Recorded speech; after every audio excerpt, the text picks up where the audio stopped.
All right, 10 more figures that we could use in G.I. Joe Classified. Number 10, Blackout. Blackout is the brother of Bomb Strike and Barrel Roll. Blackout and Barrel Roll both like tried out for G.I. Joe at the same time. Barrel Roll was accepted. Blackout wasn't. They rejected Blackout. That didn't sit well with him. He is a jealous dude who was very angry about the situation. So he reacted by joining Cobra. Not hired, at one grouping, then he goes to the competition. If this was business, that makes sense. That's a smart move. If you want to work for the good guys and they say no, so you just decide to become evil and work for the bad guys, that's a little deeper. That's something else. But that's Blackout. Blackout is a very cold, methodical type. He isn't necessarily talented, but he practices his craft to extremes. He just spends all day and all night, target ranges and this and that to just get good. He kind of works on like a soulless, cold level. And he's mainly a loner, although he does also belong to a faction with Munitia and Firefly, and they are known as Hiss when the three of them get together. And Hiss stands for the hierarchy of infiltration, stealth, and sabotage. So they are a dangerous group right there when those three get together. Number 9, Keel-Haul. The Hasbro team's made it clear that they're not going to make a HasLab of the USS Flag. And he originally came with the flag, and it's just, the scale is just too insane, so they're not going to do it. But I never had the flag, but I had Keel-Haul. I don't know how I got him, but I liked Keel-Haul. He was known as the best pilot in the Naval Air Force. He's also a respected military historian and a world-ranked chess player. So, interesting guy. Let's get Keel-Haul. Number 8, Spearhead and Max. Spearhead was an insurance salesman. He's one of these people that just has a lot of charisma. People that he talked to in town or whatever just loved him. They would buy insurance policies that they couldn't even afford because they just liked Spearhead. He had that personality that people just gravitated towards. And he was also known to be a natural leader who led more by example than command. So he was out in the field with everybody, showing them how it's done. He's got a pet bobcat, which is very cool. Number 7, Dr. Venom. I don't see him being a very interesting looking figure necessarily. He's kind of just a regular guy in a lab coat. But he would be a good character to have. He's got to be the most cruel and heartless member of Cobra ever. I mean, and he goes back. I mean, he's one of the originals for sure. He killed Kwinn after Kwinn saved his life several times. Within a few pages, Dr. Venom killed him. He wants to infect the whole world with a deadly virus. He's a mean guy. Number 6, the Headhunter Stormtrooper. First of all, these guys look awesome. These guys were specially trained urban terrorists who oversaw large criminal operations. So they were smart. They look good. They're also kind of well known for being hard to capture. Like, you can't get them. The way their suits are built is one thing. They got spikes sticking out all over them. So they're tough people to try to like wrestle down. That's their thing. Like, they will never be a prisoner of war. They will never be captured. Number 5, Lifeline. He's probably someone that is in production already, and we just don't know it. He's got to be. He's a real big name on a list of characters that they have not put out yet. Lifeline's an interesting guy, too. He was a pacifist. His father was a priest, and Lifeline also has a black belt in Aikido, which is a like defense-only form of martial arts. So he can handle himself. He just doesn't like fighting and violence. Number 4, Recoil.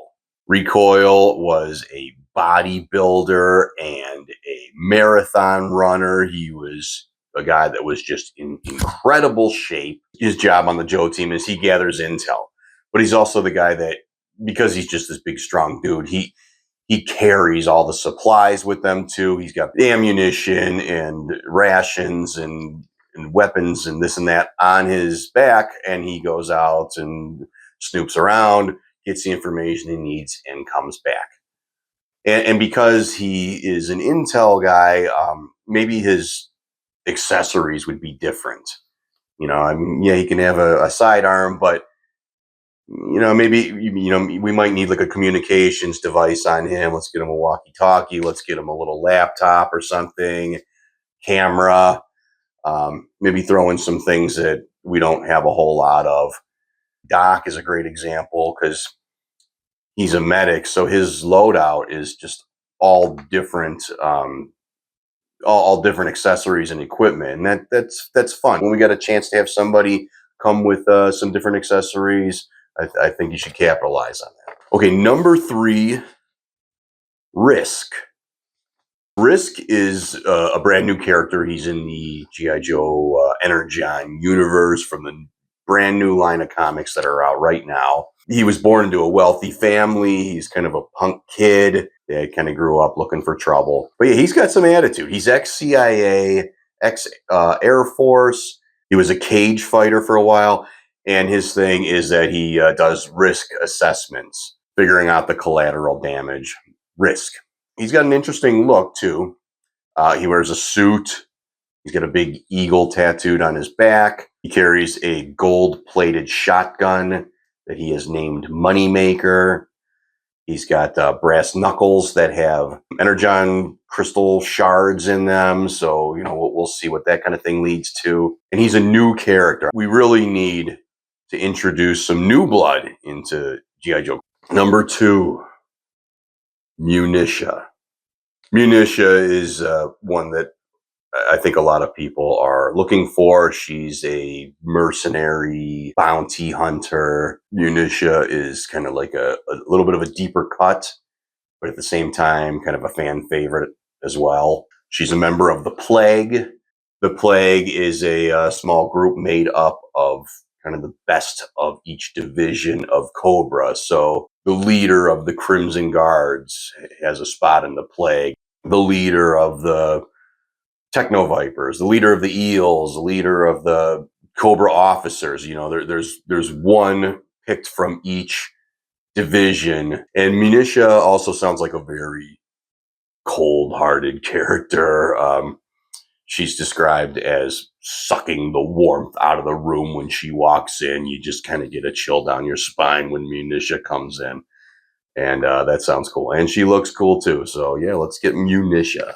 All right, last one I'm going to say is somebody that is another big fan favorite that people have been kind of clamoring for this character for a pretty long time. Not just in Classified, but in G.I. Joe figures in general. There's been a couple figures made, but not many.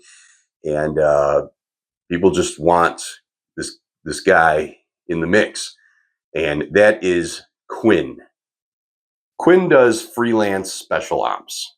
He's another guy for hire, but he also has this kind of honor system that deepens his character. He, often has worked for Cobra, but he has a contract drawn up, and he's a real stickler to that contract. And he keeps up his end of the bargain, and his word is good. There was a storyline where Dr. Venom, Snake Eyes, and Kwinn were all kind of trapped together in this underwater bunker, and they were all going to die. And Kwinn and Snake Eyes kind of had a mutual agreement that, hey, with their who we work for right now, I mean, we both want to live. Let's work together. Whereas Dr. Venom was, just like waiting for an opportunity to kill either one of them, even when he was on, death's door himself. And Kwinn and Snake Eyes kind of had a pretty good working relationship, which was based on mutual respect. Kwinn was a short-lived character, but he really deserves, to be in classified because he was so short-lived, but everybody still knows who he is and everybody wants him. And he was only really around for a few comic books, and that's a testament to the character of him. We want Kwinn, we want Munitia, we want G.I. Joes, we want more and more. Just keep them coming. G.I. Joe, G.I. Joe.